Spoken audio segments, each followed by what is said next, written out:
Here with Chase Roberts. What's up? One of the great wide receivers here at BYU. Tell me, Chase, what have you been doing this offseason to help your, help improve, gain a little bit more confidence going into the season? Working with Austin Collie, I think is the main. That's weird. No, that's been a big part of it. I think just gaining the confidence and being with guys that know what they're doing.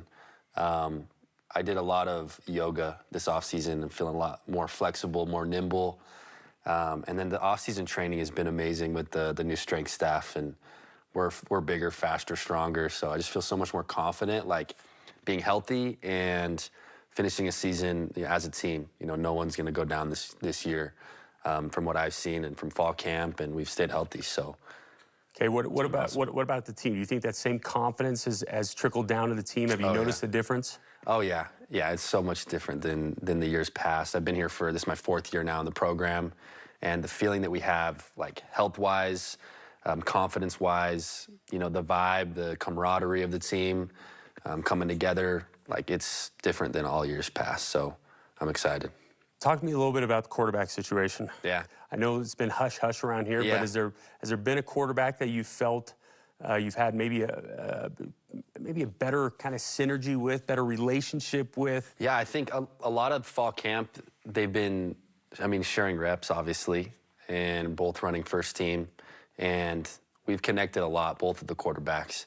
And I think they have their differences in, like, personality and way they carry themselves, and which makes it great. And I think we'll see, I don't know what the season, is going to look like with injuries or anything, but at some point in the season, I'm sure we'll see both on the field, And so that brings me a lot of confidence, knowing that we've connected a lot during camp, both of them, and we've made some amazing plays and deep throws and timing passes to where whoever steps on the field throughout the season, and we're going to make plays and go score some touchdowns. So, is there a part of your game that you put, I guess, more of an emphasis on, or have put more of an emphasis on during this offseason? I think in years past, I've always been the bigger, taller receiver, but I haven't been the go get the ball and be a dog kind of mentality. I think this year in fall camp, I've been the guy that goes up and gets the ball and beats the guy one-on-one and stuff like that, and just bigger, stronger. And I feel like that mentality of just being a dog out there, I think, is what will up my game this year and what we'll see in the season. Is there a certain game that you have circled on the calendar right now? Obviously, Utah is definitely circled. Great answer. Yeah, that one's going to be awesome. I think our first home game here, too, with Southern Illinois this week. And then, all the games have been circled since the schedule came out. So, but just excited. We're going to take it one game at a time and just go perform. So really focused on Southern Illinois right now, and then we'll move on to SMU. Have you guys gotten into Southern Illinois film yet? Yeah. Oh, yeah. Me and Jake were just watching. Okay. What's one of the things that stands out about that team? They're tough. They're disciplined, and they're a team that has a deep culture. Their coach has been there for a while, so they don't make a lot of mistakes. But I think we're gonna, hit their weaknesses and be able to score a lot of points. Okay. How many will you have? How many points? Yeah. Oh, we'll see. You'll have to wait till Saturday. Oh, come on. You got to give me a number. The goal is always to score a couple touchdowns, so we'll see if that happens, yeah. Maybe 5 or 6 for... Start off at 5. Let's say 6 for... I'm going to go 6 for 80. We'll go 2 tutties. 2 tutties? I'll give you 2. There we go. I thought you were going to say 6 touchdowns, but that's... that's aggressive. I don't know if that's ever been done.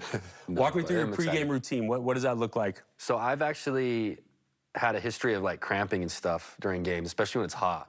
Okay. So I like to take it very chill at the beginning of the game. I don't like to do any crazy sprints or get out there and be all energetic. So have you thought about hydrating during the week? I definitely hydrate as much as I can. Okay. Yeah, might do an IV or something this year just to work on that. But just being really calm, and then once game time hits, starting to pick it up and then go be a dog out there. But really, it's listen to chill music, calm myself down. Who you listen to? Who's on the playlist? So it's a lot of, like, oldies, throwback, Lionel Richie, Luther Vandross. Okay. Let's go with some classics. Some classics, yeah. Keep the heart rate just at a minimum. Just chill, yeah. And then once we get out for team warm-up, start getting going, get moving, get the body rolling, so. Okay. Any superstitions that you have before the game? Not really. I always have to text my family and just tell them I love them, each one of them. And that just gets me, you know, focused on other things. It's, you know, it's more than just playing football. It's, you know, I'm doing this for my family. Remember the name on my back. So I always text them, I love you. Well, I'm excited, man. I've you know, just being around you, I've noticed a huge difference in your confidence, right? Sir. And no doubt, dude, you're gonna be one of the top guys. Thank you. I'm excited. It's gonna be a fun season. Good luck. Thank you. Appreciate it.